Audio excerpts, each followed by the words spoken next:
Hello and welcome to World 24/7. We have a whole lot lined up for you over the next half hour, but first let's get you the headlines. Julian Assange to walk free. The founder of WikiLeaks pleads guilty to one charge and therefore he is going to be walking free for the first time in 12 years. He is expected to be released and then he will be going to Canberra in Australia.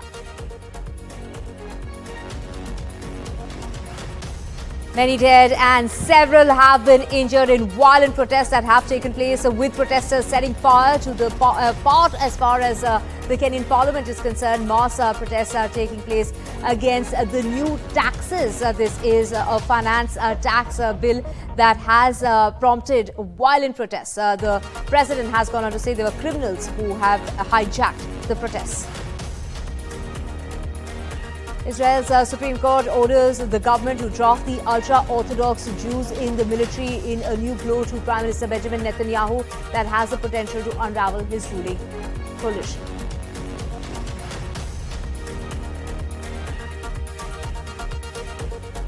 And Gaza faces threat of famine. Nearly everyone in Gaza is struggling for food. Families going without food for days on end.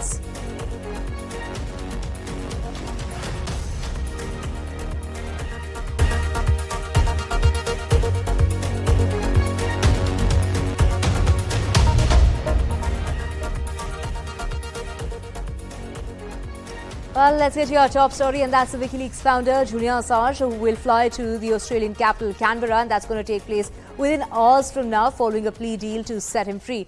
52-year-old Assange has pleaded guilty to a single felony charge for publishing US military secrets in a deal with Justice Department prosecutors that secures his freedom and concludes a drawn-out legal saga that raised divisive questions about press freedom and national security. Assange has long been wanted by the Washington, this is the government there, for releasing hundreds of thousands of secret US documents from 2010 as the head of the whistleblowing website WikiLeaks. The plea was entered on Wednesday in federal court, and this is the capital of the Northern Mariana Islands, a US Commonwealth in the Pacific. He arrived at the court shortly before the hearing was to begin, wearing a dark suit with a tie that was loosened at the collar, and entered the building without really taking any questions. Though the deal with the prosecutor required him to admit guilt to a single felony count, it would also permit him to return to Australia without spending any time in prison.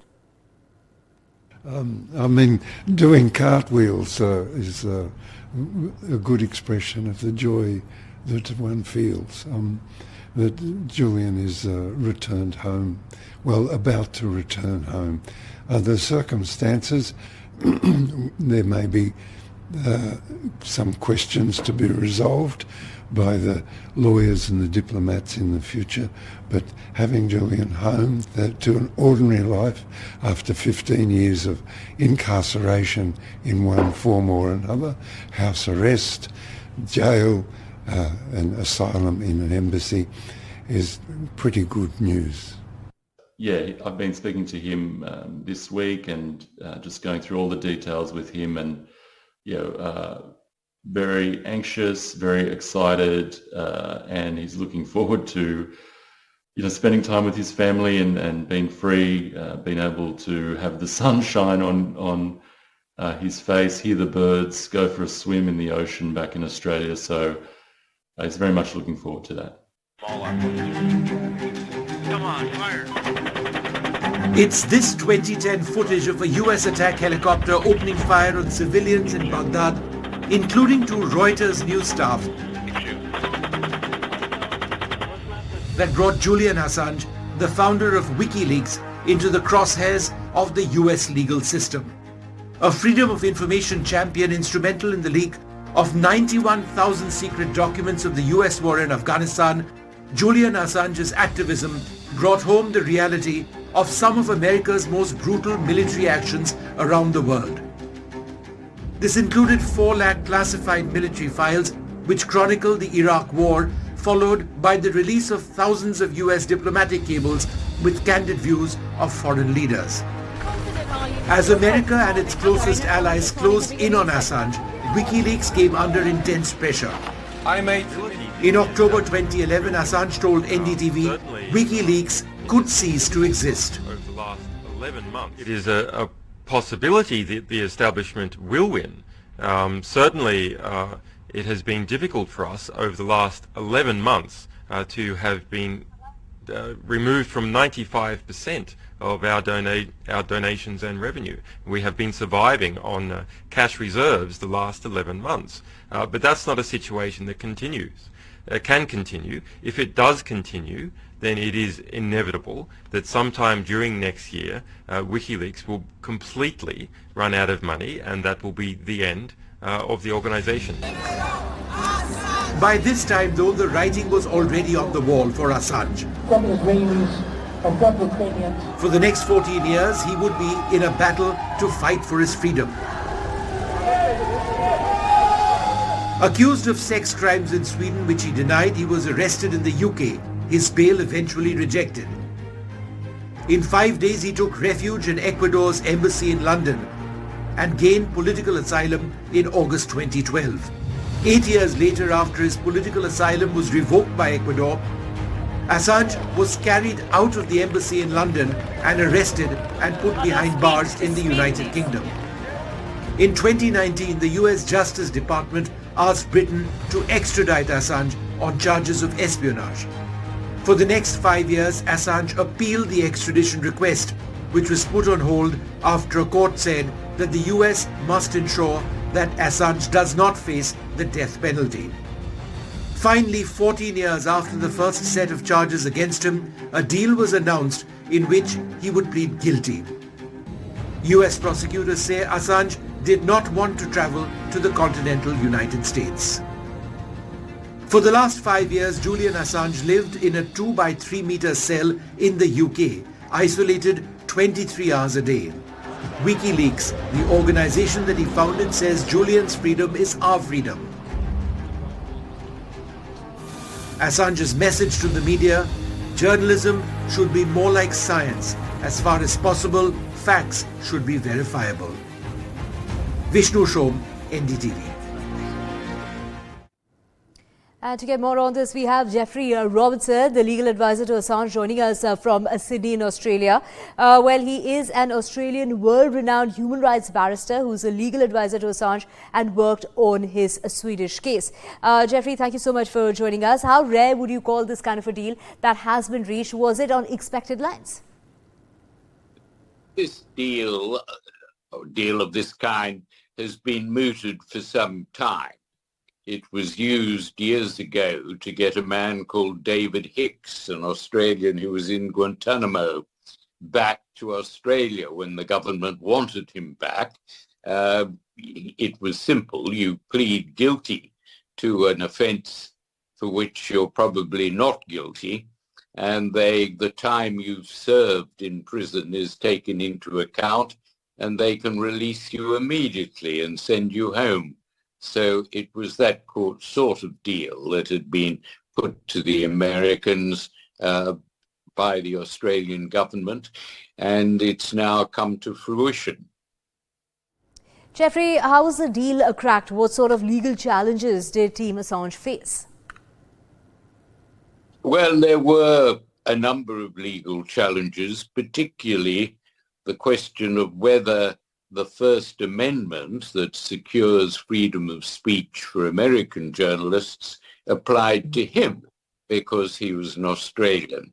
And of course, it's a big question for journalists in Britain, in India, wherever, that write stories about American firepower or the Pentagon. And if they upset the Pentagon, they could be extradited under this 2017 Espionage Act if the First Amendment doesn't apply to. The most good lawyers think it does, but this idea came up from the Trump lawyers a couple of years ago when they made this extradition request. Jeffrey, is there a part of this case that still remains uncertain? The First Amendment protects journalists. So the question was whether it protects foreign journalists like Julian Assange, who, of course, published the documents outside America, was never in America, and is not an American. But the view has always been taken, certainly by the Obama administration, that the First Amendment applied to him. So that was the subject, or one of the subjects of the case in the English courts. So now it has collapsed, and I don't think actually that the Pentagon will be keen, because they do have some egg on their face. They had to accept his demand that he wasn't going to be brought back to America. He wouldn't fly over America. They've had to go to this small island in the Marianas chain, which is near Australia, so he can be repatriated there. Mr. Robertson, what all has Assange been through during his time in prison? And being a high-profile case, it must have been even tougher. What's the first thing that Assange plans to do once he reaches Australia? I think he will be able to speak for himself. He very often does. And when he comes out, that is probably the first question that he will answer. But he's been quite ill in custody. He's been in a prison with terrorists, or at least suspected terrorists, for 5 years. And he's been so sick that he can't attend, or he couldn't attend a number of his court hearings. So I think the first thing he should do, certainly be advised to do, is to get some rest and recreation, maybe in a Queensland island or somewhere, before he returns to the fray. He's suffered a lot. He's a martyr in a way for freedom of speech, and I think no one would begrudge him some time off. Jeffrey Robertson, thank you so much for speaking to us here on NDTV this morning. Moving on now to more news coming in. At least 5 people have died by Kenyan police in protests that have taken over, as far as Kenya is concerned, over a tax bill. Around 31, at least, is the number that's being reported so far. At least 31 people have been injured after Kenyan police fired live rounds at demonstrators in the capital of Nairobi. Kenya's parliament was set ablaze as protesters stormed the building, and the ceremonial mace was also stolen. Nairobi's City Hall, the office of the governor of Nairobi, was also set on fire. Now, Kenya's president has gone on to say that a tough line will be taken against the violence on Tuesday after protests against the government's proposed tax hikes turned deadly and demonstrators ransacked the parliament. He said legitimate protests against his policies had been hijacked by a group of organized criminals. He warned his government would use all means at its disposal to prevent a repeat of the violence. At whatever cost, today's events mark a critical point on how we respond to threats to our peace, is what he said. We will ensure a situation of this nature does not recur again, is what he had to say. Now, the Indian High Commission in Kenya has advised Indian nationals to exercise utmost caution in view of prevailing the tense situation arising out of the violent protests in the African nation. Kenya's capital, Nairobi, and other cities across the country witnessed violent clashes and demonstrations after the Kenyan parliament passed a controversial bill that proposed to increase taxes. We must isolate crime from democratic expression and separate criminals from people exercising the freedom of expression and divergent opinion. I shall continue to lead a government that is fully committed to maintaining the integrity of our state, promoting the unity of our nation, and enhancing the peace and security of all citizens and their livelihoods. Chaos unfolded in Kenya's capital, Nairobi, with deadly scenes outside the Kenyan parliament as police opened fire with live ammunition and tear gas at protesters who managed to break into part of the parliament building and start a fire. At least 10 people were killed by gunfire, according to Reuters, while Kenyan officials or Nairobi police did not confirm deaths or injuries in the incident. Kenya has been witnessing protests over the past week, opposing tax rises in a country reeling from a cost of living crisis for years. Yet, Tuesday saw the most drastic escalation the country has seen in decades, as thousands of protesters entered the parliament while legislators who passed the controversial tax bill fled, the most direct assault on the government the country has seen.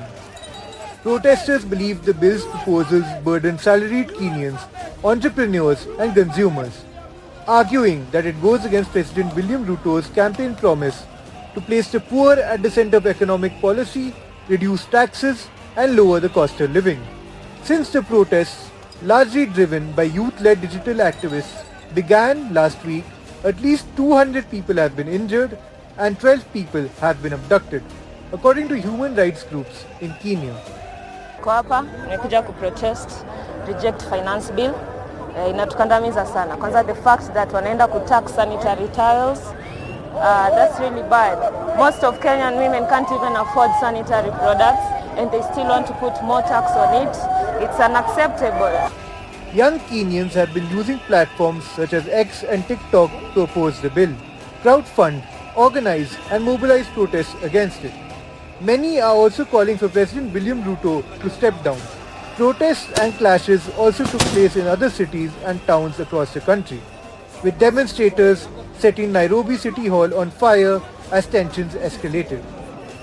The protests come at a time when Kenya gains global prominence, with US President Joe Biden designating the country a major non-NATO ally on Monday, marking the first time a sub-Saharan African nation has received this status. With Disha Bagchi, Bureau Report, NDTV.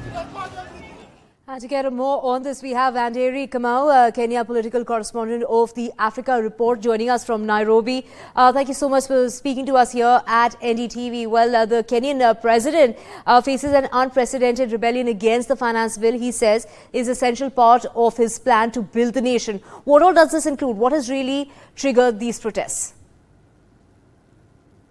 Thank you.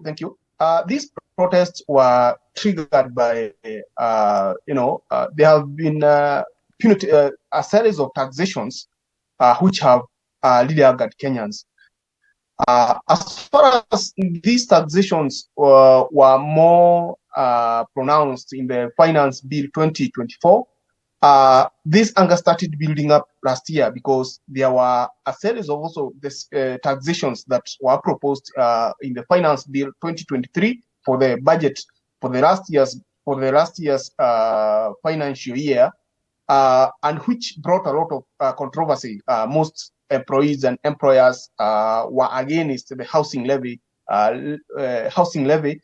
tax, which was seen as punitive, but the government insisted that it intends to implement the levy so that it can enable it collect enough money to implement its affordable housing policy.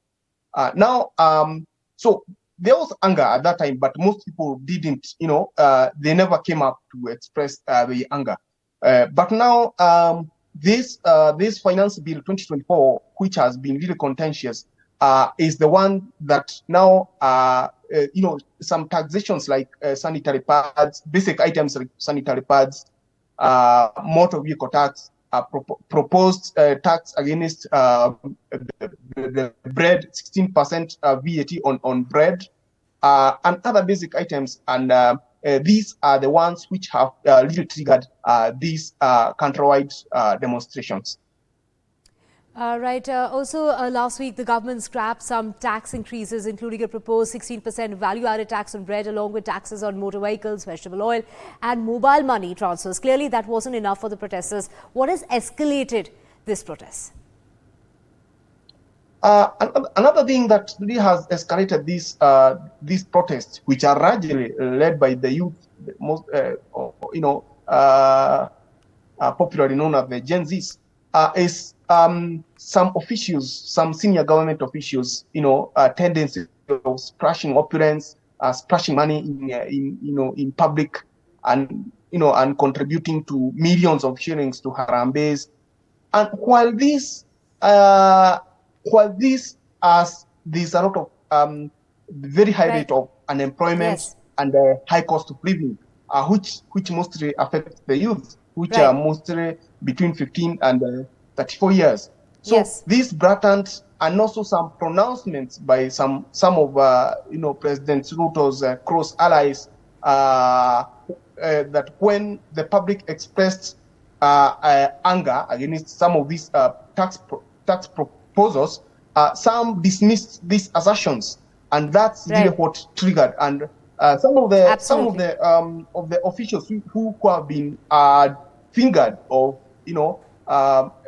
being or demonstrating arrogance towards the public is some of them are like President Ruto's economic advisor Devin D, his close allies Kimani, Parliament Leader of Majority Kimani Ichung'wa, Senate Majority Leader for the ruling Kenya Kwanza Coalition Aaron Cheruyot, and some of his cabinet secretaries.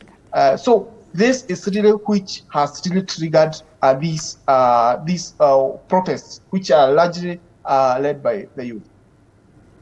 Right, Vanderi Kamau, thank you so much for joining us here on NDTV from Nairobi. Moving on to more news now, and Israel's Supreme Court on Tuesday ruled unanimously that the military must begin drafting ultra-Orthodox men for military service, a decision that could lead to the collapse of Prime Minister Benjamin Netanyahu's governing coalition as Israel continues to wage war in Gaza. Now, the court ruled that in the absence of a law that distinguishes between Jewish students and other draftees, Israel's compulsory military service system applies to the ultra-Orthodox like any other citizens. Now, under long-standing arrangements, the ultra-Orthodox men have been exempted from the draft, which is compulsory for most Jewish men and women. Politically powerful ultra-Orthodox parties, key partners in Netanyahu's governing coalition, oppose any change in the current system. If the exemptions are ended, they could desert the coalition, causing the government to collapse and leading to new elections.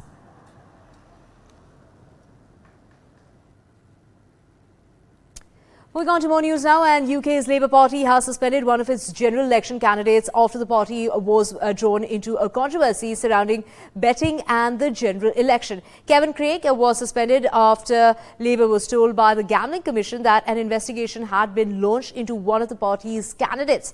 The development comes 2 weeks after reports reveal that Rishi Sunak's closest parliamentary aide, Craig Williams, had placed a £100 bet on a July election 3 days before the Prime Minister named the date.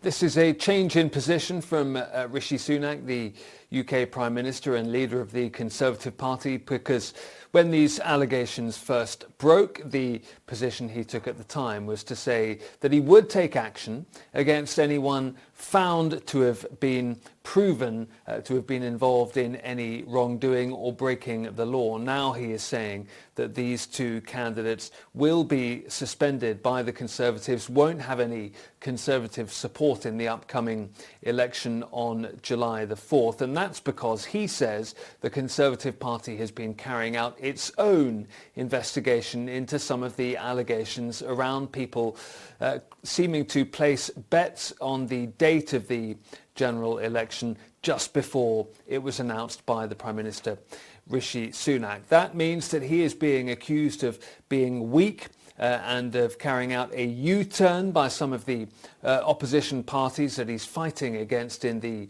election campaign. The last week or so, it has been very difficult indeed for any of Rishi Sunak's arguments to cut through on the campaign trail because of the scandal around this betting controversy. The Metropolitan Police have acknowledged that several officers are potentially being investigated by the Gambling Commission for having allegedly placed bets on the date of the election as well. So this is a growing story when it comes to the build-up to the election here in the UK on July the 4th. Keir Starmer, the leader of the opposition Labour Party, the man that the polls say is likely to be Prime Minister after July the 4th, he says that if he was the leader of a party and these allegations had been made against some of his candidates, that he would have suspended them immediately. What this means, therefore, is that either of the two Conservative candidates suspended by the party were to win their election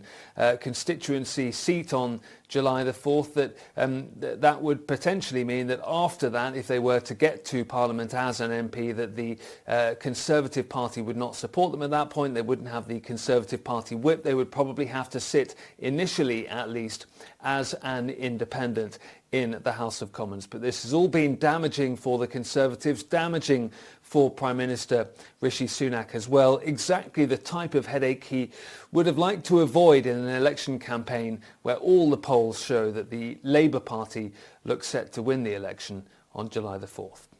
Ollie Barrett, NDTV, London. Thanks, Ollie, for joining us with all those details from London. With that, we're sitting in a short break. Back with a whole lot more.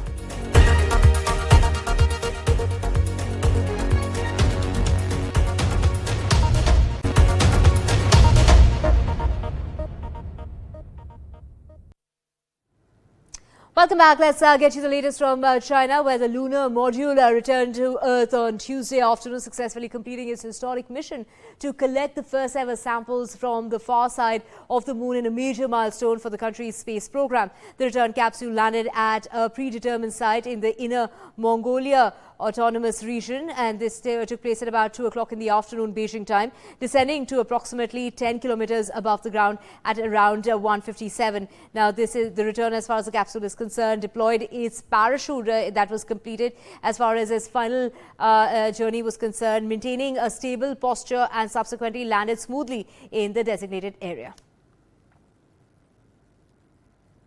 And with that, we're slipping in a very short break. Back with a whole lot more. Thank you so much for watching.